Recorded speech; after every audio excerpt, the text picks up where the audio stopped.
నేనేమ్మ జీవితం మా అమ్మ పని చేసినా తిట్టిద్ది, చేయకపోయినా తిట్టిద్ది. మా అమ్మ ఉన్నప్పుడు తిట్లే, లేనప్పుడు తిట్లేనా? అమ్మ ఇంట్లో లేదు, వేరే ఊరు వెళ్ళింది. ఓ 10 రోజులు రాదు, ప్రశాంతంగా నా పని నేను చేసుకోవచ్చు అనుకున్నా. నేనేం చేసినా అడిగేవాళ్ళు లేరు, తిట్టేవాళ్ళు లేరని హ్యాపీగా ఫీల్ అయినారా. కానీ మా అమ్మ ఫోన్ చేసి మరి నేను ఎట్ట పని చేశానని అడిగింది. ఇద్దరు వస్తున్నా కూడా బలవంతంగా 6 గంటలకి లేచా. అప్పటికే అందరు కల్లాపు జల్లి ముగ్గు పెట్టారు. నేను పేడ తేవాలంటే దొడ్లో పోవాలి, మళ్ళీ టైం వేస్ట్ ఎందుకులే అని చెప్పి కసు చిమ్మి ఒత్తి నీళ్ళు చల్లి ముగ్గేసా మూతిమంతది. రోజు మా అమ్మ పాపం 5 గంటలకు లేసి కసు చిమ్మి కల్లాపు జల్లిద్ది. 6 గంటలకు లేసేలోపు మా ఊర్లో వర్షం కూడా పడింది. ప్రకృతికి కూడా నేను పని చేయడం ఇష్టం లేదు. మా ఇంట్లో లచ్చిందేవి గలగలలాడదు కానీ ఇల్లు కడిగేటప్పుడు మాత్రం ఈ స్టీల్ సింక్ లో దందనా అని సౌండ్. మా అమ్మ ఇంట్లో కడిగేటప్పుడు అసలు ఇంకా మాకు నిద్ర అంతా చెడిపోయింది. మా అమ్మకి నేను అంట్లు సరిగ్గా గడకపోయినా, సింకు సరిగ్గా గడకపోయినా భలే కోపం. అమ్మే సింకు చూడు తలతల్లాడుతుంది నువ్వు లేకపోతే. ఇంట్లో ఎవరు లేకపోతే కిచెన్ ఇంకా నాదే అయితే మాత్రం నా కులుకులకి ఇంకా అద్దు ఉండదు. ఒకసారి మా నాన్నకు దొరికిపోయాయి గుర్తా.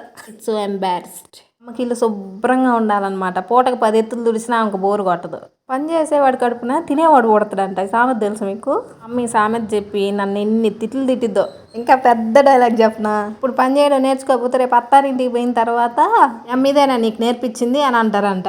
ఇంకా ఒక్క మాటతో లేచి నాకు జేబులు లేకపోయినా చేతులు ముడ్డి మీద పెట్టుకొని అలా వెళ్ళిపోతారా. 8 గంటలకల్లా ఇంట్లో పనులన్నీ అయిపోయినాయిరా. అమ్మ ఫోన్ చేస్తే అన్ని పనులు చేసేసినమ్మా, 8 గంటలకల్లా అంతా పని అయిపోయిందని చెబితే లేకపోతేనేమో తొందరగా పని చేసుకుంటావా, నేనుంటేనేమో 8 గంటల దాకా పందిలాగా బొర్లుతా ఉంటావా మంచం మీద అని తిట్టిందిరా. మా తమ్ముడు ఇంకా లేవలా.